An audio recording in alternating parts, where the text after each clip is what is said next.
Super Rugby round 15. Saturday games, of which there are 5. I should say there is crying children all around my house today. My niece is here. She's upset. My daughter's tired. My son, not too bad. But hey, if you hear crying children, they need to be in bed. But yeah, 5 games. Kind of important for different reasons, I guess. Some of these teams are kind of on the brink.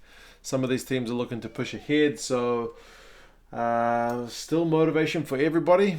I think after this round I'll definitely have to sit down and really work out exactly who needs what, because for the teams right at the bottom, it's pretty much already at that do or die stage. Now, also update on that competition, which you guys have been helping out with the voting. I'm actually in the lead for the voting of that competition, thanks to you guys. So thank you so much for all those votes. I'm at like 700 something. There is a inline hockey team who are in second there, over 100 votes behind, so hopefully we'll get there and maybe grab a camera or something to go out and venture into the club rugby world and take some footage or something like that. But either way, we'll see what happens, win, lose or draw. Thank you guys so much for all those votes. I will put the link in one last time today. If you guys haven't voted, drop me a vote. It would be appreciated for this competition. But hey, I think it closes on Monday, so we will see what happens there. The first game is the Sunwolves hosting the Rebels. So the Sunwolves have been on a pretty poor run after a decent start to the season, and they have chalked up 10 losses on their way here. 2 wins, so it seemed for a while like they might actually have kind of a best season ever at the start, but it hasn't panned out all for the best in the later rounds. So we'll see if they can kind of make a late run. Like traditionally, because they lacked all that prep time that the other teams had, they would kind of come good second half of the season, or at least improve. This season they seem to start a wee bit better, but it's kind of gone off the rails a little bit. They are coming off the bye, so they should be well rested.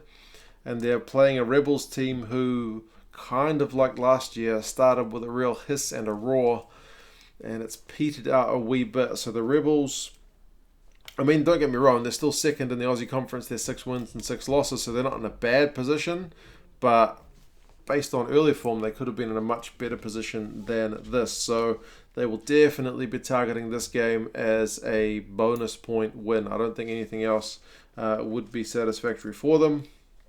In terms of changes to the lineups, well, the Sunwolves are off the bye anyway, so they do have Amanaki Mafi for this one, which will be an interesting one, as he is a former Rebels player. Famously got into a bit of an altercation with one of his former Rebels teammates. Neither of them plays for the Rebels now, so there's not going to be a clash of those two guys together, but there might be a little bit of bad blood between Amanaki Mafi and the Rebels. Not sure.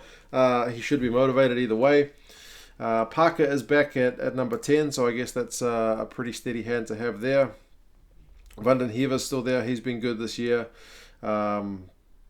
Vosiatho is back in the loose forwards. Yamashita, Vela, and Mikami are the front row. We'll see if they're able to boss the Rebels around early over in Japan, but I guess that Rebels forward pack has actually muscled up a bit better than a lot of us expected them to do. The Rebels are a pretty stable lineup from what I've seen. They do have Adam Coleman back. He's had a kind of niggling injury that's been bothering him, but he is back. So he partners Matt Phillip in the second row. Dane Halep-Petty continues his run. Fullback after he recovered from his injury a few weeks ago. Maddox, Hodge, Meeks, Karabidi, Cooper, Guinea, all these guys are still there. So I guess the other good news story for the Rebels is Jordan Uelese is back. Man, that guy, kind of like Rob Valtini, these are these two guys who just seem to have a lot of potential but just cannot stay injury-free. Uelese got injured, I think, at the time Ireland were in Australia last year, and he's been out for such a long time. So hopefully they kind of ease him back into Super Rugby.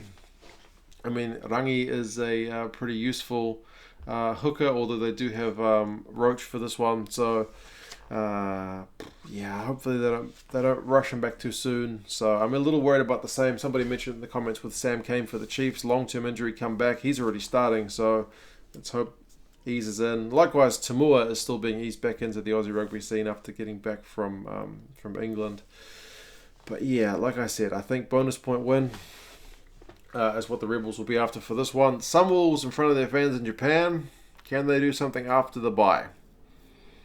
I hope so. I mean, I hope they show us something a bit different because there have been some pretty gutting, disappointing results in the latter stage of this season. So I haven't given up on them. I still think they can put in a shift. The Rebels will be hoping it's just not this week. The bookies have got the Rebels by 6, which I think is a remarkably close margin. But then again, at home, especially in the first half, the Sunwolves have looked pretty good. So we'll see if they can put it in for the 80 minutes this time. The next one, the Crusaders up against the Blues. They played first round at Eden Park earlier in the year. I went to that game and it was remarkably close. The Crusaders are kind of famously bad starters, but they still managed to get a win in that game.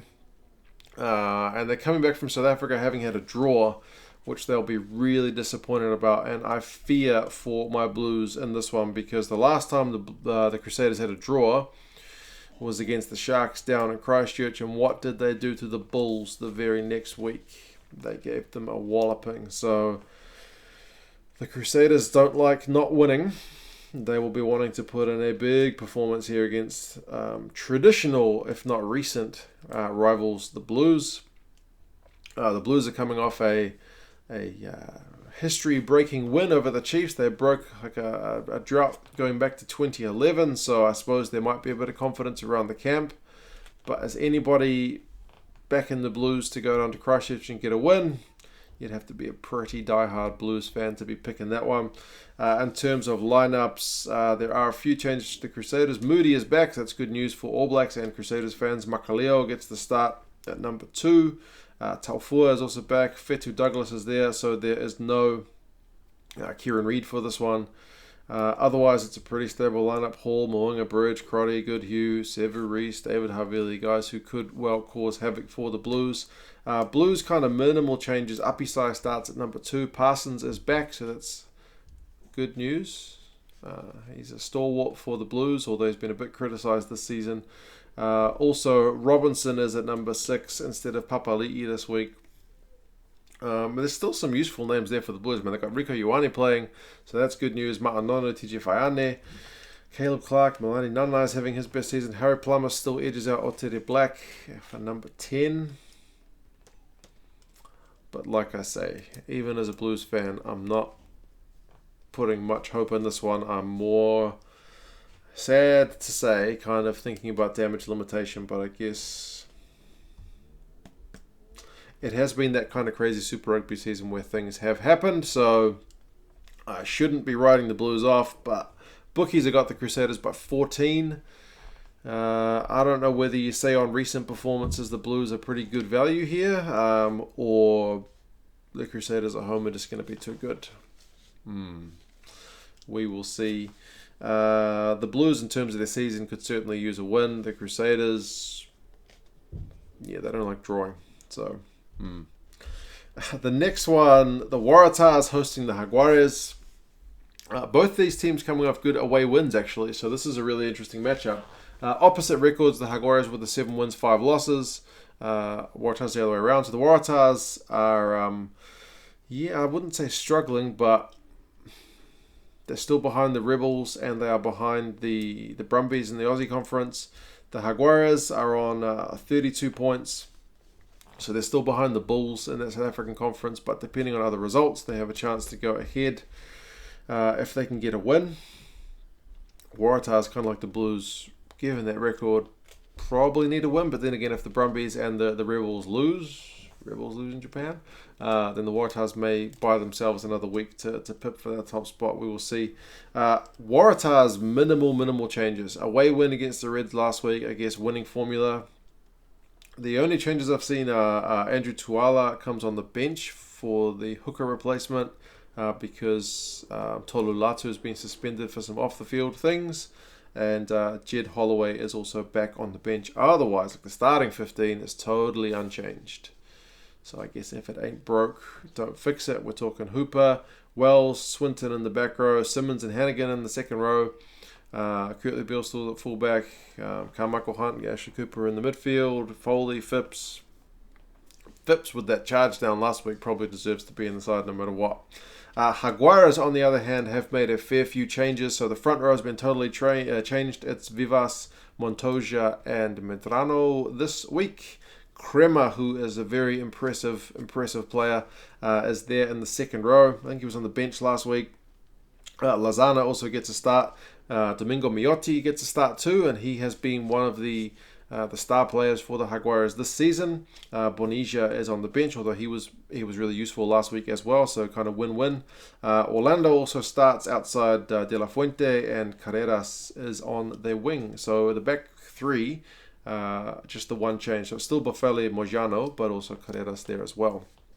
So I don't know, that seems like a lot of changes for a team which got an impressive win, but it seems like the coach is mainly, Quesada, is going for kind of keep everybody fresh. So a bit of healthy rotation is a good thing. I guess we'll see if that pays off. I guess if you're on such a long tour, keeping everybody fresh is important. So far what he's doing, losing bonus points to the Highlanders, win against the Hurricanes, I'm not going to argue with him. If he wants to change things up, we'll see how that goes. So it's a much changed lineup against an almost unchanged lineup. We'll see which is the smarter way to go. Waratahs by 3 is what the bookies say for that one. So relatively close game. Hopefully it should be a good one. Next is the Stormers hosting the Highlanders. The Highlanders are in third in New Zealand. So they're still fairly well below the top two teams in the Crusaders and the Hurricanes. And they are marginally ahead of the Blues and the Chiefs. So an away win here for them would be pretty welcome. They didn't get the job done last week. The Stormers are 5th in South Africa, despite a decent record. 5 wins, a draw, and 6 losses is not terrible. That's the kind of record that you wouldn't see that far out of the playoffs towards, 8th or 7th spot. But it's still 5th in the South African conference for them, although the conference is still very, very tight. The Stormers have got Skara into Benny starting this week instead of Mbonambi, who I believe is injured. Otherwise, the lineup, you got Willemse, you got Damien Delende, you got JJ Engelbrecht. It's all kind of familiar names. Josh Stander keeps on at 10, which I know Stormers fans will probably, for the most part, be pretty happy. So Jean-Luc Duplessis still on the bench. Kitsoff, Malherbe, Springbok props there, so they're going to be tough at scrum time. Etzebeth is there. Khaleesi is still captain. Peter Stip-Toy's got such a work rate. At Newlands, they are generally a very, very tough foe.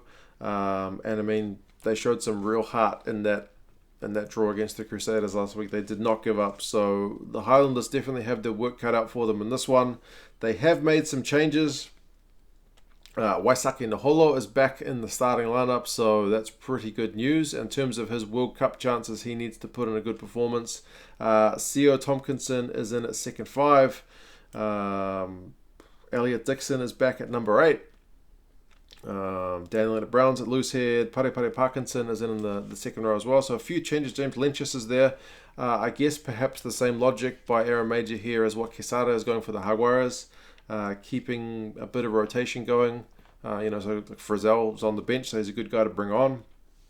Interestingly, Marty Banks is back, good enough for the bench. Although with that form that Josh Ioane has been in, it may take some dislodging because, they were going Gatland, Banks and Ioane, a bit of rotation to figure out who the top dog was. 2 of them got injured. And Josh seems to have kind of made the jersey his own. So we'll see what Banks can do when he comes on, although he is a real cult hero. So I'm sure the fans would like to see him go on, although they've definitely warmed to Josh as well. But yeah, two draws, 6 losses and 5 wins for the Highlanders, 29 points. So they are 3 points ahead of the Stormers in terms of the overall log, but one's 3rd and one's 5th in their respective conferences. So, looking at those records, a win. Nothing else is going to do for either of these teams. So whoever loses this one could be in a spot of bother depending on how other results go. I would say especially the Stormers, but we'll see how things go. Stormers by 2. So of all the games, this one is picked to be the absolute closest. They are still favourites at home, but not by a whole lot. And the last one is the Sharks and Lions. So it's an all South African affair. The Sharks Should be fresh for this one. The Lions coming off a good win, so I mean the Sharks played a fortnight ago, so they should be really well rested. Esther Hazen is back in the lineup for them, so that's good news. Dan Dupree is also fit. Ruben Van Heerden is there, so yeah, there shouldn't be any tired bodies there. And when you look at this Lions lineup, there are some names missing. The most kind of obvious one for me is there's no Malcolm Marx. He is being stood down for that kind of national team resting, so for the box, so it's not an injury, but it is just him having his stand down. So that's a pretty tough time to be resting him given where the season is at, but given where the season is at, especially in the South African Conference, there's not really a right time to rest Malcolm Marx. Ross Cronje is also out with an injury, so Nick Groom is there.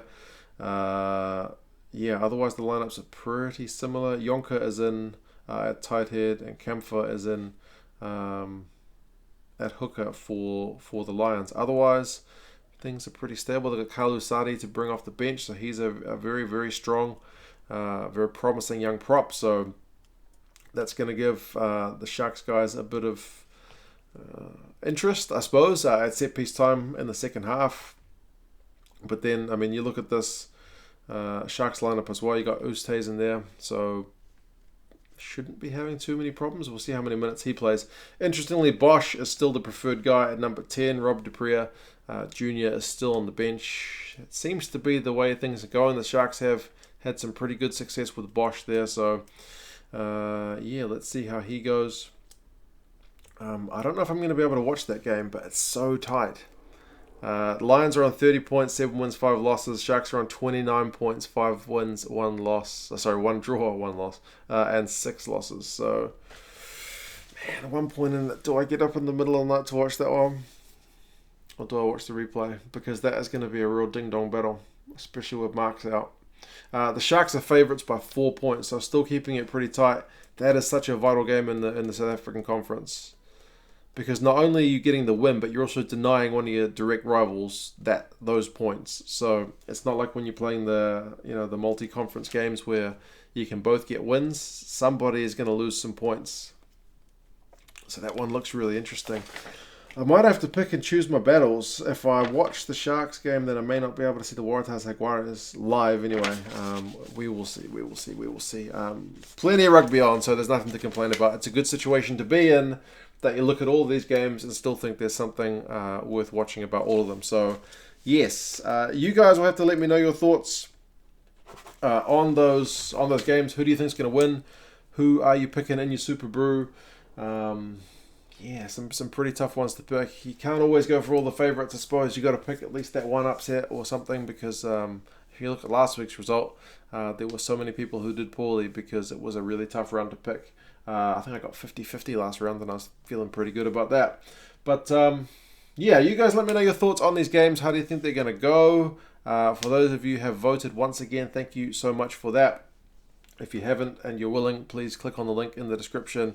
Drop me a vote, and we'll see how we go in that competition. Anyway, time for me to see how these kids are doing. They've been waiting 18 minutes for their dad to be out the room. So, you guys let me know your thoughts, and I'll talk to you again soon. See you later.